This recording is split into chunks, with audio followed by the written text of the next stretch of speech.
Would you like to save costs and to boost profit and sales? But you made plans, but the implementation isn't great, or people are resisting the cost savings. In today's episode, I share how I increased profit with 30% and boosted morale within a team. And let me tell you, it's probably not how you imagined it.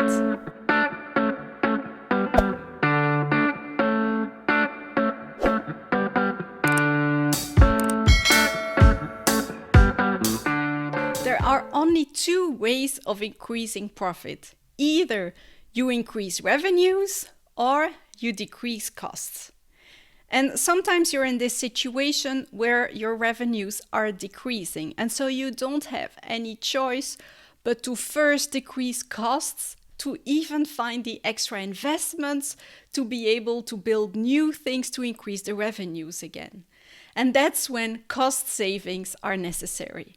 And what happens usually is that you have like the management team who isolates itself, goes through the whole P&L, looking at the costs and looking at, maybe we can save here and here, or every director is looking at the costs and looking at where can we save things. And then the management team comes back and communicates the cost savings to the whole organization. And then you need to implement it. And usually it's not working that well because morale is then down, people are sometimes getting fired, or you don't get the means that you feel are necessary to make your plans. And so you have a lot of resignation and anger standing in the way of your success. Or another thing is, you want to increase revenues, and so everyone can think about how they could increase revenues. And each team comes at the management team or the exco and comes up with plans where they ask for investments, and with those investments they will build things that will generate more revenues. And with the management team or the team of directors, you then isolate yourself, you think about those plans, you ask for revisions, and then you come back and you communicate a decision. And when a decision is okay, then of course it's great for everyone, but when you have to communicate a decision like, no guys, sorry, it will not be possible because what is asked from us is even more profit, and you're asking for a lot of investment, but the revenues will only be in 2 or 3 years, so we cannot afford it this year. And what happens then again is that the team is really angry, resented, and they're not even looking for another solution because they had a plan, they had a solution, but now somebody said it was not a go. And so they're only blaming because they think, there is no way out, then I don't see any solution. And that was the old way, but unfortunately, it's still the way in a lot of organizations where a lot of decisions are taken top down and you have to fight to get your budget. And of course, if you can sell like a pro, like I taught in the previous episode, it will help you to get what you want. But I wanted to share a story about the time when I was a CEO where I had one team that was 30% more profitable than the rest of the organization. And what was happening in that team? Because that team was functioning in a market that was much smaller than the other markets. So why were they more profitable, and also why were they so motivated as well? And the only thing that made the difference between that team and the other team was the way they were organized and the way we had organized them. That team was almost in self-management or was very empowered. And because of that empowerment, they found ways to increase their revenues with very low costs. And so low, in fact, and so high revenues that they were 30% more profitable than the rest of the organization. And on top of that, they were also growing much faster than the rest of the organization. And that was all because that team was empowered. So if you want to increase profit in your organization or in your team, what you need to do now is not look at your cost savings and look at the revenues and look at solutions. You have to find a way to empower the teams so that they can find the solutions. And that team was not only more profitable, but the people in the team were also much happier because they had the freedom to decide a lot of things and they could actually see the effects of everything they put in place. So what I'm going to explain now is the 5 steps that I believe were necessary for that team to be empowered and to have these great results. Because I know a lot of organizations, they understand now that empowerment is the way to go. And I hear that in a lot of organizations. Yeah, we want empowerment. We want the people in our organizations to be accountable, to make better decisions. And then it's not working because I believe they don't have these 5 necessary steps to make empowerment possible. And the first step was having a vision and values, because you don't want to give empowerment to people to just do whatever they want. You want them to be empowered to follow the vision, to go somewhere. And so with that team, we had a big vision. We had the vision of wanting to improve the education, and we were in the market of educational publishing. What we noticed also is that the teachers, they had a lot of administrative work, and their work was not fun anymore. So one of the goals we had, one of the vision, was that we wanted to make life easier for the teachers so that they could teach and have great results with the pupils. So that was our vision, but not only that.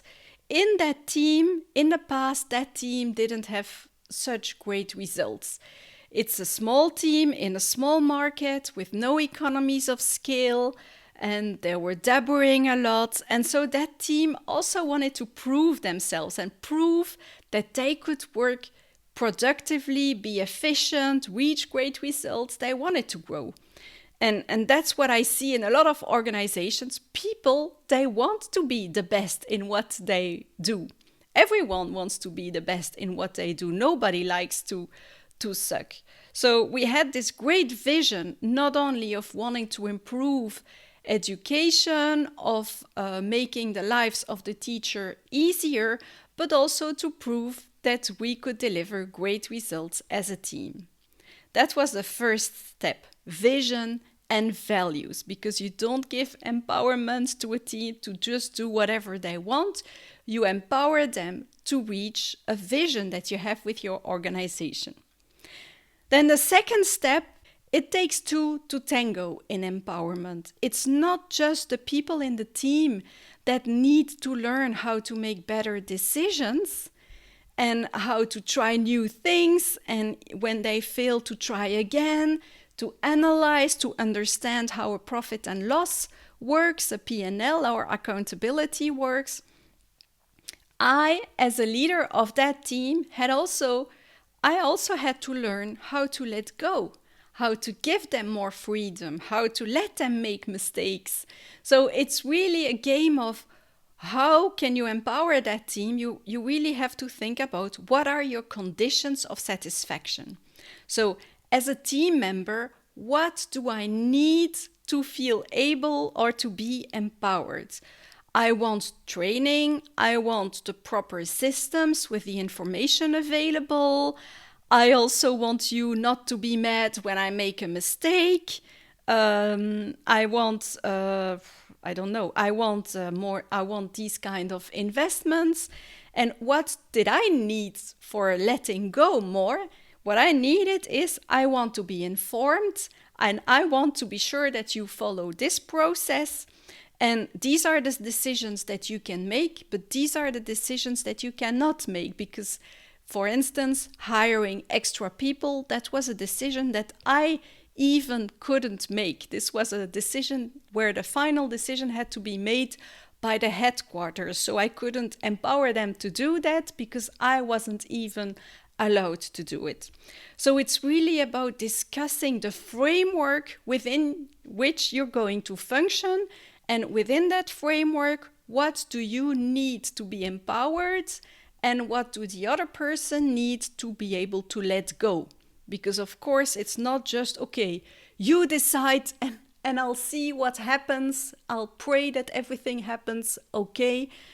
Of course, it's not working like that. You won't be able to let go.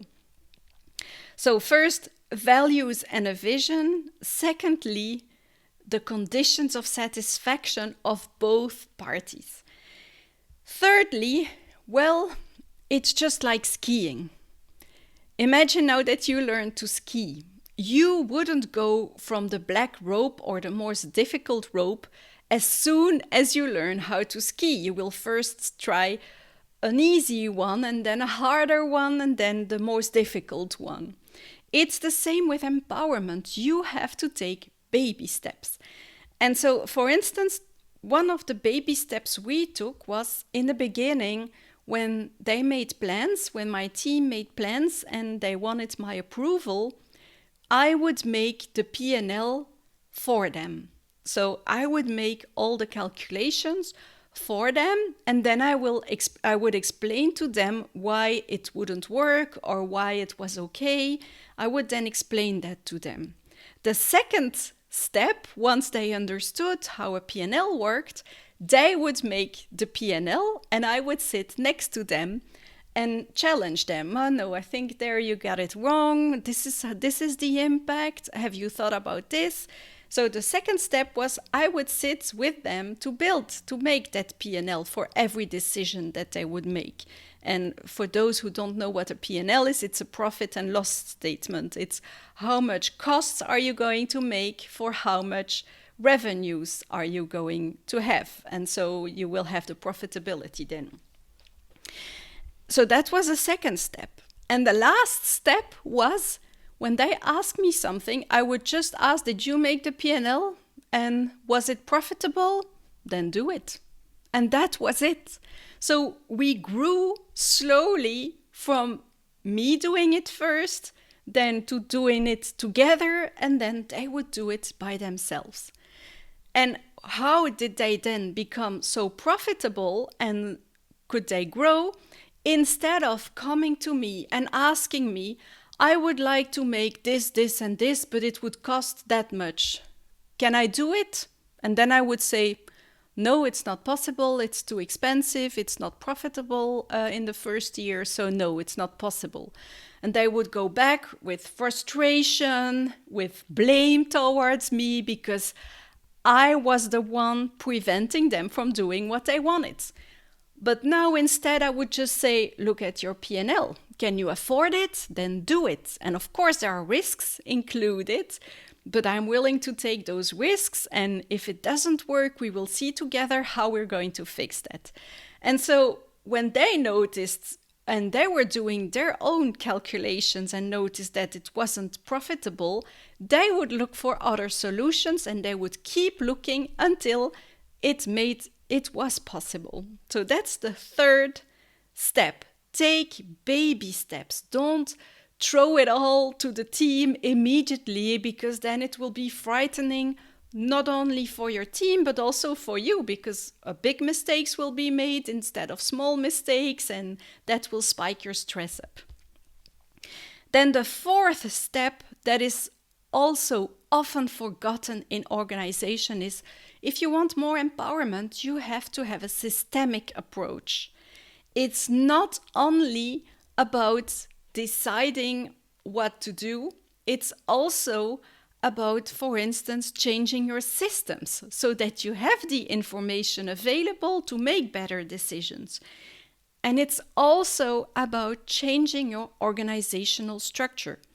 If in my team, I constantly am facing issues that are in fact coming from another team, and I cannot do anything about it except saying to that team, could you please fix that issue? But that team has other priorities. It's not even bad will. Maybe they have too much work and have so many other priorities themselves, well, you won't have empowerment. So if you want empowerment, you have to take a systemic approach, and you will probably have to change your organizational structure so that the people can have the autonomy to solve their own issues. And that's what we did with that team. In the past, we had marketing, and that team was French education. So it was responsible for all the solutions for the French educational publishing. In the past, we would have marketing that was in a marketing team reporting to a marketing manager. We had sales in a sales team reporting to the sales manager.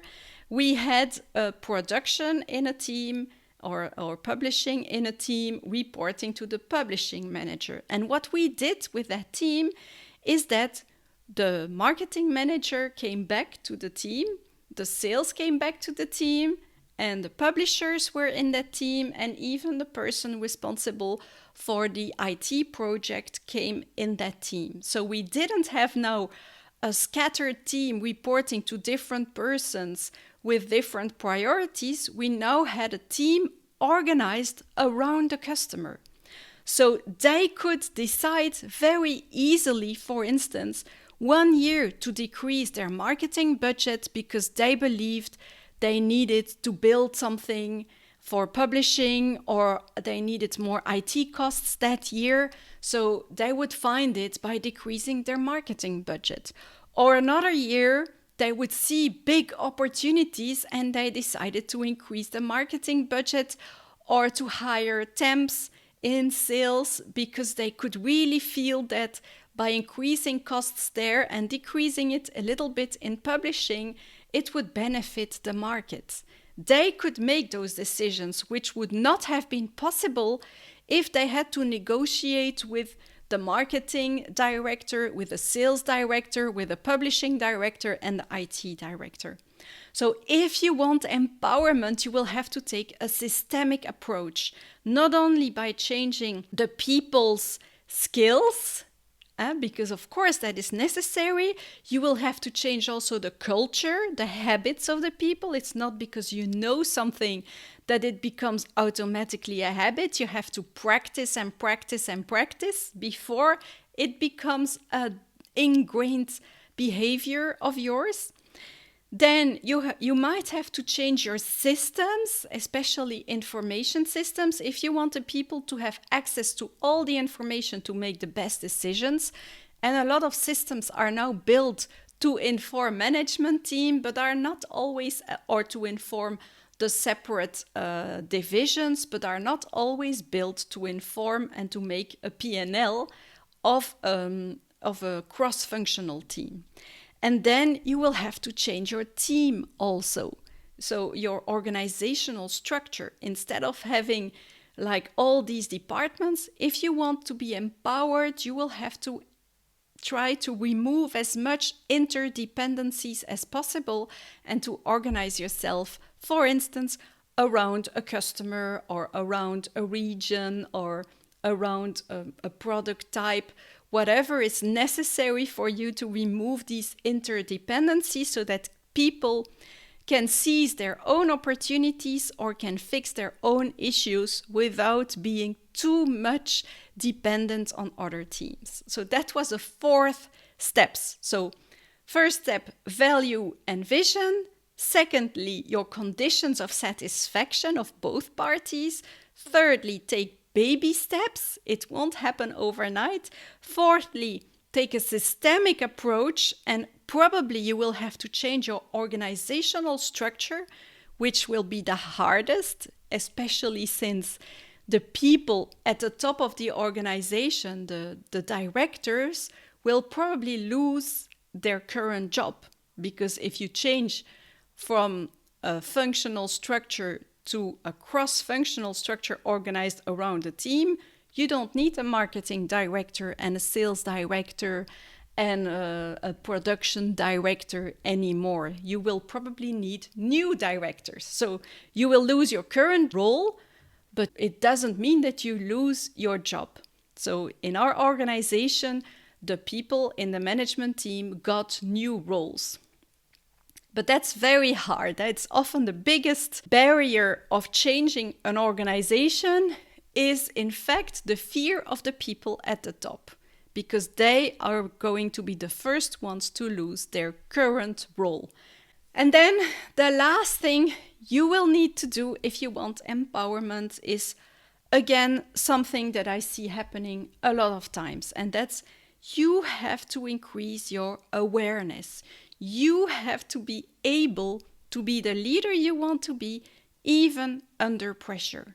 Because I can tell you, mistakes will happen.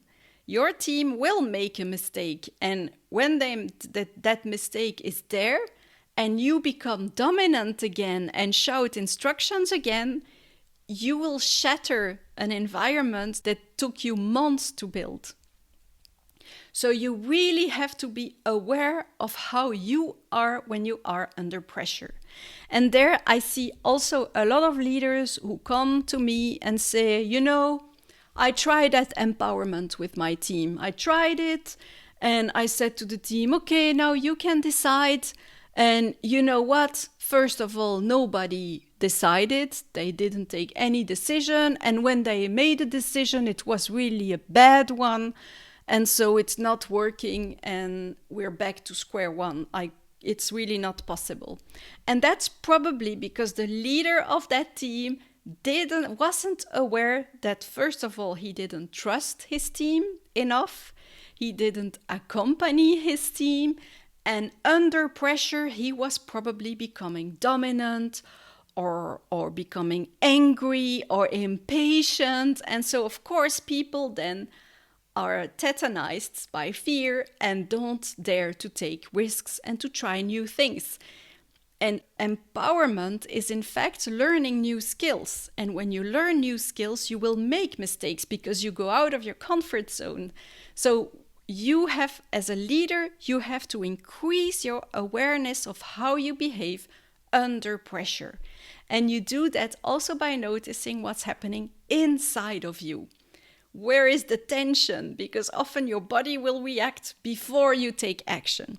But when you notice what is happening inside of you, a mistake is made and you have like a compressed chest, or your shoulders going like this, or your whole body is going in front in the direction of I want to do something. When you notice this, you can first try to relax, to center, to come back, to think about what you want to achieve. You want more empowerment. It's okay, it's only a mistake, we're going to fix this. Okay, so those were the 5 steps. And within that way of working, my role changed. My role as a team manager, because I started this before I was a CEO, I was first the manager of that team. My role changed from first approving things, finding solutions, giving instructions, coming up with ideas. It evolved from that role towards a role of coaching people, mentoring people, telling them, I believe in you, I know it's not easy, but we will get them, motivating them, and in fact, creating the best possible circumstances for them to be able to be empowered. And so often the question I get is empowerment for everyone. Or self-management, because self-management is the ultimate form of empowerment.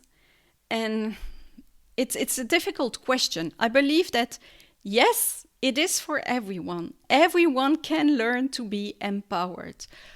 But some people might have this habit of not taking any risks and only doing what is expected from them for so many years that it might be very difficult for them to get out of this.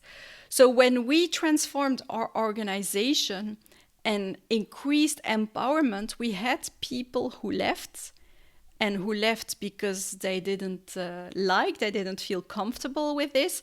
And we had some people that we had to let go of as well, because they were also too They were too much in the habits of the past. And especially the higher you are in an organization, the less time you have to transform yourself. So if you are the leader of your team and of a team, and within your organization we decide that we want more empowerment, but you're unable to let go, you keep controlling things, you keep shouting instructions and getting nervous, and you don't change fast enough, well, your whole team or your whole division won't be able to change. And so, yes, we had to change some people within the organization. But at the end, like I said, that team where we started this journey much sooner than with the rest of the organization, well, that team, they got great results. They were very lean, they had very low costs, and they kept growing because they could do something about the opportunities they saw, and they could also fix their own issues. Now, if you want to know more about these 5 steps, I have a free guide on how to increase empowerment that you can download. You just go to the show notes of this episode and you will find the guide with the 5 steps to increase empowerment. I hope that in your organization you will increase empowerment, because believe me, everyone wins. Everyone wins. The people who are empowered, they're much more motivated because they have autonomy, they have the freedom to do what they want, they can see the impact of what they do, and it's much better for you as well because your role changes. You don't have to solve all the issues anymore.